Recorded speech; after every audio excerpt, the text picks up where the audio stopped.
Florentino Pérez ne blaguait pas lorsqu'il disait qu'il allait considérablement renforcer l'équipe.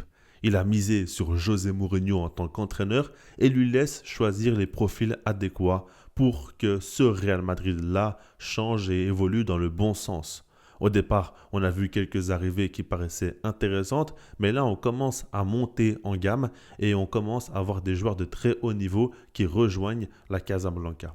On va commencer par la plus récente des arrivées, celle de Marc Cucurella. J'en ai déjà parlé sur ma chaîne principale et j'ai expliqué que c'était un coup de tonnerre parce qu'il n'y avait pas d'informations. Ça a été confirmé d'un coup. Il y a la trahison côté Barça parce que c'est un joueur formé à la Masia, un joueur qui a toujours fait comprendre qu'il n'a jamais aimé le Real Madrid et que son cœur était blaugrana. Mais si on sort de ce contexte-là, si on parle maintenant du côté sportif, je trouve que c'est une excellente recrue. Si on analyse rapidement le côté gauche du Real Madrid, je trouve qu'il y a pas mal de joueurs mais avec des profils totalement différents. Déjà, il y a Fran Garcia qui, selon moi, n'est pas un si mauvais joueur que ça, mais il est évident qu'il n'a pas le niveau pour le Real Madrid. C'est un super joueur de volume, un joueur qui a beaucoup d'activité sur son couloir, mais techniquement et défensivement, c'est pas trop ça, et je ne pense pas qu'il ait sa place dans ce club. Ensuite, il y a Ferland Mendy qui, lui, par contre, a totalement le niveau pour le Real Madrid, mais uniquement lorsqu'il est fit. Et malheureusement, il ne l'est pas assez souvent. Alors on a un joueur qui est très bon, mais qui n'est pratiquement jamais présent pour son équipe. Et ça fait que tu ne peux pas compter sur lui. Carreras aussi est présent, il a été recruté la saison passée, et lui, je trouve qu'il est un peu trop critiqué. Il y a des choses sur lesquelles, oui, c'est un peu problématique dans son jeu. Des fois, il est un peu trop neutre, je l'accorde, mais ça reste un joueur de haut niveau. Ça reste un joueur tout de même qui défensivement, quelquefois a prouvé qu'il pouvait tenir des ailiers de haut niveau et qui offensivement a moins montré, surtout au Real Madrid, à Benfica davantage, mais j'ai toujours dit que l'animation ne l'a pas beaucoup aidé. Avec Vinicius qui colle la ligne, qui lui ferme un peu le couloir, il doit entrer vers l'intérieur et ça ressemble pas trop à ce qu'il sait faire de mieux. Et puis Vinicius n'a jamais trop montré un intérêt à combiner avec lui aussi, donc il n'a pas pu exister à cause de cela. Et ça, c'est un défaut, selon moi, qui est important et qui ne l'a pas aidé, mais c'est sûr qu'il lui faut encore un petit peu de temps pour pouvoir confirmer. Mais ce temps-là, il l'aura, parce que maintenant, il sera en concurrence avec Marc Cucurella. Et lui, par contre, c'est l'un des tout meilleurs au monde à son poste. Je vais être sincère avec vous, pour moi, Nuno Mendes est dans son monde. Il n'y a personne qui le regarde dans les yeux. À son poste, c'est le meilleur et de très loin. Et pour moi, je trouve que c'est le meilleur latéral tout court, même à droite par rapport à Hakimi ou tout ce que vous voulez. Pour moi, Nuno Mendes, c'est un joueur extraordinaire. Mais derrière lui, il y a qui? Il y a beaucoup de prospects qui montent en puissance, mais il y a surtout Cucurella qui est installé depuis un petit temps, qui a prouvé sa valeur avec l'Espagne et aussi avec Chelsea en Ligue des Champions, à l'Euro, et je suis sûr qu'il va le confirmer encore une fois du côté de la Coupe du Monde. C'est un super joueur, un joueur qui a déjà connu la Liga, l'Espagne est son pays, ce championnat, il l'a déjà côtoyé, et par rapport à ses qualités intrinsèques, il a vraiment un profil intéressant. Il colle aux attentes de Mourinho parce que défensivement, il est très solide. C'est un latéral qui a une base très très forte sans ballon et qui avec aussi peut être très dangereux de par son activité. C'est un joueur qui est constamment en mouvement, qui se propose constamment, qui lui par contre est très à l'aise pour se diriger vers l'intérieur. Et avec Vinicius, si jamais il reste, on va y revenir plus tard dans la vidéo, qui aime bien coller la ligne, si Cucurella va se projeter dans le demi-espace ou en tout cas plus vers l'intérieur, ça peut être pertinent. Mais globalement, il y a une bonne qualité de passe aussi. Il est très complet et je pense vraiment qu'il n'y a pas de doute sur le fait qu'il colle parfaitement et que ce soit le latéral idéal. Il a réalisé de grands matchs face à de grands joueurs, on le sait en 1 contre 1, des Michael Olise, des Lamine Yamal ou bien d'autres encore en Première Ligue. Et je trouve que c'est une excellente recrue. Au départ, on parlait de 50 millions d'euros. Maintenant, on comprend que c'est plutôt 55 millions plus 5 de bonus. Pour moi, ce n'est pas un problème dans le sens où il vaut totalement ce prix-là. C'est un top joueur qui est à son prime, qui a 27 ans. Et je pense vraiment que c'est de loin pour l'instant la meilleure des recrues côté Real Madrid. On va passer maintenant à Bernardo Silva. Et là, c'est un ajout qualitatif. C'est un joueur de 31 ans. Attention quand même, la saison prochaine, il sera à 32 ans parce qu'il va fêter son anniversaire au mois d'août. Ok, mais quand on regarde en soi, en termes de besoins nets du Real Madrid, on peut observer qu'au milieu de terrain, il y a pas mal de joueurs, pas mal de profils différents, on ne va pas tous les faire, mais selon moi, c'est évident. Et ça fait des mois et des mois que je le répète, au milieu, il manque des joueurs techniques, des joueurs purs de ballon. Il y a des joueurs d'effort, des joueurs forts sans ballon, des joueurs de course Il y a pas mal de profils différents. Il y a des numéros 10, des créateurs un peu plus avancés comme Arda Güler, ou Bellingham peut l'être quelquefois, mais il manque ce joueur vraiment qui va commencer les actions de l'arrière pour remonter le ballon. Et Bernardo en est un. Alors, de ce fait, il va faire du bien. Son profil était manquant au Real Madrid et lui, il arrive pour apporter cela. Et ça, c'est une très bonne nouvelle pour le club. Et maintenant, c'est vrai que, par exemple, il y avait le conflit Barça-Real, où serait-il le mieux? Et moi, ce que j'ai toujours dit, c'est qu'au Barça, par exemple, ça aurait été un rôle secondaire qui lui aurait été accordé parce qu'il y a déjà beaucoup de profils au milieu côté Barça dans ce genre-là technique et qu'au Real, il aurait un rôle plus important. Mais par exemple, au Barça, l'âge n'était pas un problème parce que même s'il arrivait sur les 32 ans, vu qu'il ne serait pas très important, ce n'est pas très problématique. Au Real Madrid, ça l'est un peu plus. Alors, vu qu'il y a un contrat à court terme et vu qu'il ne va pas s'installer pour de longues années, c'est pas non plus une catastrophe. Loin de là. Et puis surtout, il sort d'une saison à City où il était quand même à un très bon niveau physique encore. Mais ce n'est pas pour moi une recrue qui est suffisante en elle-même. Je pense que l'âge, ce n'est pas rédhibitoire. Mais par contre, il faudrait, encore une fois, selon moi, recruter un milieu de terrain en plus de Bernardo Silva pour cette fois-ci vraiment considérablement renforcer cette zone. On parle beaucoup d'Enzo Fernandez en ce moment. Et je l'avais dit dans ma vidéo Mercato Idéal, je trouve que oui, c'est un bon profil. Oui, c'est un joueur qui peut faire du bien. Donc pourquoi pas? Maintenant, Chelsea, est-ce qu'ils vont laisser partir deux de leurs cadres comme ça au Real Madrid? C'est que vraiment, ils s'aiment beaucoup entre eux. Mais on verra comment ça va se passer. En tout cas, moi, je trouve qu'il faut un joueur de plus. Bernardo, c'est une bonne pioche. C'est un gaucher. C'est un joueur créatif comme il en manque au Real Madrid qui peut même dépanner sur l'aile droite quelquefois. Et on sait qu'il n'y a pas trop de joueurs performants à cette zone-là. Je pense qu'il aura du temps de jeu, quoi qu'il arrive à plusieurs positions. Il est très fort. Et en Liga, je trouve que ça va vraiment lui permettre d'exprimer son football. Et vous savez, vu qu'il est en déclin logique petit à petit avec son âge, je me dis, le fait de passer de la Première Ligue à la Liga, c'est une très bonne décision pour lui. Le rythme est beaucoup moins élevé, les duels sont beaucoup moins importants, c'est beaucoup plus un championnat où ça joue au ballon. Et là, je pense qu'il peut beaucoup mieux vieillir comme ça.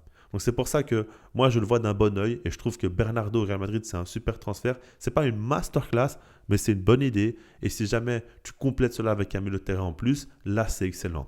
Là tu auras ton milieu très expérimenté, leader et en plus ça très fort techniquement, plus un autre de top niveau dans l'idéal, à peu près à son prime et là tu auras vraiment renforcé ton milieu de terrain comme il se doit. Au poste de latéral, il y a Denzel Dumfries qui a signé et là, par exemple, je trouve que c'est un bon joueur, mais pour moi, c'est le moins bon des transferts. Dans le sens où lui, il a déjà la trentaine, et lui, il a un profil où déjà, je me demande si Mourinho va jouer avec une défense à 3 ou non. Il l'a déjà fait assez récemment, mais c'est plus un coach de 4-2-3-1 à la base, voire 4-3-3. J'ai du mal à l'imaginer jouer avec des pistons, mais on verra. On va observer ça avec le temps. Mais en tout cas, Dumfries est un latéral, on va dire, c'est pas vraiment latéral du coup, mais un joueur qui aime bien se projeter offensivement, qui défensivement est moins pertinent, mais il a le physique, il a le caractère. C'est un joueur quand même de haut niveau, d'expérience.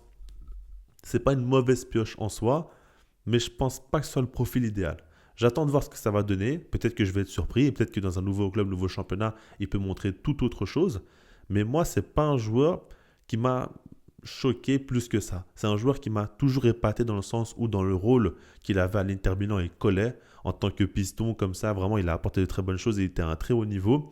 Mais la valeur intrinsèque du joueur hors système, je ne sais pas trop ce que ça vaut. Et au Real, c'est un club qui montre le vrai niveau des joueurs parce qu'il y a beaucoup de liberté qui est donnée et souvent, tactiquement, c'est moins strict et ça permet aux joueurs de mieux s'exprimer. Des fois, c'est bénéfique, des fois, ça ne l'est pas.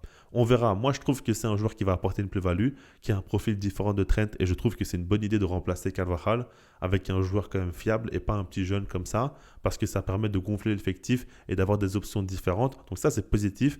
Maintenant, est-ce que c'était la meilleure des options ? Je ne sais pas. De mon côté, je n'en suis pas sûr, mais je peux me tromper. On va observer ça, bien sûr, avec le temps. On va terminer avec Ibrahima Konaté, lui aussi, le défenseur de Liverpool, qui arrive librement au Real Madrid. Et là, encore une fois, c'est un joueur, c'est pas comme Dumfries, c'est différent parce que lui, je comprends totalement l'utilisation, le profil, il colle avec le Real Madrid, il n'y a pas de souci. Maintenant, le truc avec lui, c'est surtout que ça fait quelques années qu'il n'est plus à son prime. Il a eu des pépins physiques et puis lorsqu'il jouait aussi, des fois, il s'est fait bouffer en 1 contre 1, il a fait de grosses erreurs. Et c'est pas un joueur qui arrive dans sa meilleure condition, on va dire, au Real Madrid. Ça, c'est sûr et certain. Maintenant, pour moi, le Real ne prend pas vraiment de risque avec lui. Il a 27 ans, il est encore dans les meilleures années de sa carrière, et puis ce qu'il faut se dire, c'est qu'il arrive librement, certes avec des primes et un gros salaire, mais en dehors de ça, si jamais ça ne matche pas spécialement, le Real peut encore le vendre et faire du bénéfice. Donc par rapport à ça, pour moi, d'un point de vue économique, c'est une assurance, et puis sportivement, je pars du principe où il faut recruter plusieurs joueurs en défense centrale. Et si tu pars de ce principe-là, commencer par un joueur libre et tenter un autre de plus haut niveau, par exemple comme Schlotterbeck ou quoi, c'est intéressant. Et là, ça peut vraiment renforcer considérablement la défense centrale. Et vous voyez, donc par rapport à ça, je ne suis pas convaincu par le joueur en lui-même, mais ça reste une bonne pioche. Sur le marché des transferts, c'était une bonne opportunité à tenter. Ils l'ont fait et je le comprends. Et c'est potentiellement un joueur aussi qui va se relancer. Parce que moi, je pars du principe où il est un peu décevant ces dernières années, mais avec l'équipe de France, c'est rare qu'il déçoive. Généralement, il a un meilleur niveau qu'avec Liverpool et c'est déjà quelque chose qui peut nous donner une idée. Et puis, des fois, ce genre de joueurs-là qui ont commencé fort leur carrière mais qui baissent en régime, ils ont besoin simplement de changer d'air, de voir un nouveau club, nouveau championnat. Et puis là, ils vont mieux s'exprimer. Et c'est possible aussi qu'ils réussissent. Par exemple, en Liga, je pense que dans les duels aériens ou au sol, il peut dominer beaucoup l'attaquant du championnat et il peut déjà bien s'amuser comme ça et s'acquérir, reprendre de la confiance et ensuite monter en puissance. C'est une possibilité. Donc j'attends de le voir. Moi, je me dis, sur le papier, ça ne fait pas rêver spécialement, mais ça peut être une très bonne pioche. On va voir comment ça va se passer, mais c'est sûr que par exemple, il y avait un joueur comme David Alaba qui lui aussi est arrivé libre. Il avait un énorme salaire, il n'a pas arrêté de se blesser. Désormais, il a quitté le club et je trouve ça très bien que le Real le remplace par un joueur comme Konaté. Ça fait quand même améliorer l'effectif et ça apporte une option plus intéressante là tout de suite.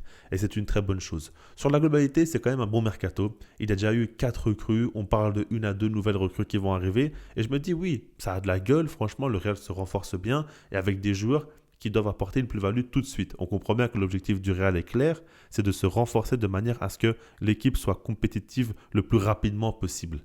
Pas comme avec le mercato de Xabi Alonso où c'était beaucoup de jeunes joueurs, beaucoup d'idées à long terme où côté Real on voulait renforcer le club avec une vision plus à moyen voire à long terme encore une fois. Et maintenant le seul truc que je me dis c'est est-ce que si le Real dépense autant, est-ce que s'ils veulent autant changer l'effectif, c'est qu'il n'y aura pas un gros départ. Et le gros départ possible pour moi c'est Vinicius. Dans le sens où il lui reste plus qu'un an de contrat, il doit prolonger, lui-même le sait, il en a parlé, il a dit qu'après la Coupe du Monde, il va discuter avec le club. On a eu des informations qui sont venues dire que Mourinho ne serait pas spécialement pour qu'il prolonge et ça ne dérangerait pas qu'il quitte le club. Ça, je ne sais pas, je ne pense pas de mon côté que l'opinion de Mourinho sur un tel dossier soit vraiment prise en compte à l'instant T. Je pense que côté Florentino Pérez, il estime beaucoup Vinicius et je ne pense pas que ça va beaucoup jouer là-dessus, mais je l'ai quand même précisé. Après, ce n'est que mon avis par rapport à ça, mais je me dis, là c'est sûr, hein, si jamais il ne prolonge pas, le Real a tout intérêt à le vendre parce que sinon, c'est un manque à gagner énorme. Et j'ai l'impression qu'il veut prolonger, mais avec le salaire qu'il demande et qu'il n'arrive pas à trouver d'accord entre les deux. Et je ne pense pas que ce soit le Real qui va faire une faveur à Vinicius. Vraiment pas. Surtout pas après ces 2 saisons où il a été beaucoup moins bon. Certes, peut-être que s'il fait une bonne Coupe du Monde, ça peut changer un peu les choses. Mais même là, je ne pense pas spécialement. Donc par rapport à tout ça, moi je me dis, c'est un dossier à suivre et j'ai hâte de voir quelle en sera la finalité. Mais globalement, le Real Madrid se renforce de manière très très sérieuse. C'est des transferts intéressants, c'est des joueurs qui vont apporter une certaine plus-value. Si on regarde simplement par rapport à la saison passée, il y a un gap qui est énorme. Par exemple, Carvajal, super joueur, légende du club, etc. Mais il sort d'une saison où il n'a pratiquement pas joué. Là, tu le remplaces par Dumfries, qui est un joueur de haut niveau et récemment qui a été plus fiable. David Alaba, encore une fois, grande carrière, mais ça fait un petit temps qu'il était cramé physiquement. Tu le remplaces par Ibrahima Konaté, joueur beaucoup plus en forme ces derniers temps aussi. Au milieu de terrain, Dani Ceballos quitte le club et tu le remplaces par Bernardo Silva. Là, il y a un écart qui est important. Bon, ce n'est pas le même rôle qu'il aura, mais vous avez compris dans l'idée, tu fais une plus-value assez importante. Et puis sur le côté gauche, Fran Garcia va partir, tu le remplaces par Marco Kurela. Vous voyez, dans l'idée, quand même, il y a un renforcement qui est évident. Maintenant, ce n'est pas encore suffisant pour autant. Parce que je pars du principe où j'imagine qu'il manque encore, dans l'idéal, un défenseur central de plus et un milieu de terrain de plus. Par rapport à l'attaque, s'il n'y a pas de départ, on peut à la limite rester comme ça côté Real. mais il faudra observer si jamais Vinicius part. Là aussi, il faudra peut-être recruter un véritable neuf pour mettre Mbappé à gauche. Pourquoi pas? Je ne sais pas. En tout cas, j'attends de voir ce qui va se passer. Le mercato du Real m'intéresse beaucoup. Je ne m'attendais pas à ce qu'ils accélèrent comme ça aussi rapidement, mais ils l'ont fait. J'ai donné mon opinion sur les joueurs, sur comment ils construisent l'équipe. Et bien sûr, une chose qui est importante et que je répète toujours, et j'aimerais bien que vous le gardez en tête, surtout pour mes vidéos en tout cas, parce que si vous ne le pensez pas, c'est une chose, mais pour mes vidéos, ça me reste important selon moi, c'est que il ne faut pas se baser sur un 11 type lorsqu'il y a un mercato qui est fait ou quoi que ce soit. Le 11, pour moi, il sert uniquement à donner une idée de ce à quoi pourrait ressembler une équipe sous tel ou tel coach. Mais il ne faut pas que ce soit pris en compte comme quoi le Real Madrid ou n'importe quel club construit son équipe pour un 11 type. Parce que dans le football d'aujourd'hui, il y a énormément de matchs et il faut avoir 15, 16 ou 17 joueurs de top niveau pour pouvoir espérer être compétitif dans toutes les compétitions. Et si ce n'est pas le cas, ça ne sera pas possible. Et ça, c'est quelque chose qu'il faut retenir et garder en tête toujours. Donc c'est pour ça que je n'ai pas envie de parler de 11 dans cette vidéo et c'est pour ça que je le fais très rarement, même si des fois je le fais, mais c'est pour donner une idée et pas plus que ça. J'espère que vous aurez apprécié cela. Je fais un gros focus sur la Coupe du Monde en ce moment, mais quelquefois je m'arrête et je pense que le Real fait un tel mercato que je me suis dit, allez, on va quand même en parler parce qu'il y a beaucoup de mouvements, 4 arrivées, un nouveau coach, c'est une toute nouvelle équipe, ce n'est plus du tout la même. Et ça, il fallait quand même le préciser. Likez la vidéo si vous l'avez appréciée, abonnez-vous si ce n'est pas déjà fait, et puis sinon moi je vous dis, peace.